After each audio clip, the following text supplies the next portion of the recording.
नमस्कार, बिस्तक देख रहे हैं आप और मैं हूं आपके साथ तन्वी सिन्हा। अगर आप भी नौकरी पेशा है तो ये खबर आपको खुश कर देगी। खबर है कि केंद्र सरकार कर्मचारी भविष्य निधि संगठन यानी ईपीएफओ की बचत योजना यानी फ्लैगशिप रिटायरमेंट सेविंग स्कीम के लिए वेतन सीमा में बदलाव कर सकती है।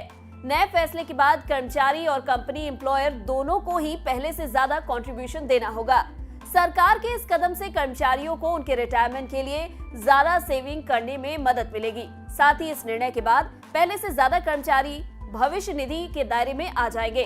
फिलहाल ईपीएफओ की कर्मचारी भविष्य निधि योजना यानी ईपीएफ का लाभ उठाने के लिए 15,000 रुपए की मासिक वेतन होना आवश्यक है, लेकिन अब सरकार सैलरी लिमिट में इजाफा करने का सोच रही है। अब इसे 21,000 रुपए तक करने पर विचार किया जा रहा है। इससे पहले सरकार ने साल 2014 में ईपीएफ स्कीम का लाभ उठाने के लिए वेतन लिमिट में इजाफा किया था। साल 2014 से पहले ईपीएफओ की मंथली लिमिट 6,500 रुपए की थी। बाद में इसकी लिमिट को बढ़ाकर 15,000 रुपए कर दिया गया था। हालांकि ये सिर्फ उन्हीं कंपनियों पर लागू होता है जहां 20 से अधिक कर्मचारी है। नियमानुसार उन्हें कर्मचारियों का पीएफ जमा करना होता है। कर्मचारी भविष्य निधि संगठन के देश भर में करोड़ों खाता धारक है।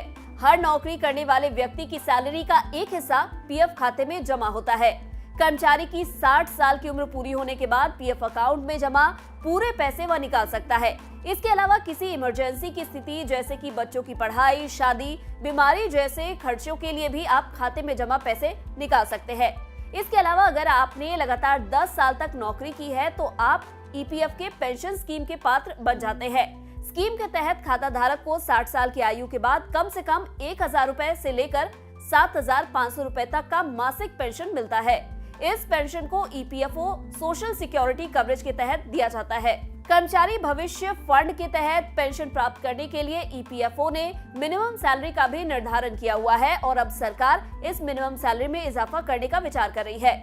रिपोर्ट के मुताबिक देश भर में बढ़ती महंगाई को देखते हुए सरकार इस मामले पर विचार कर रही है।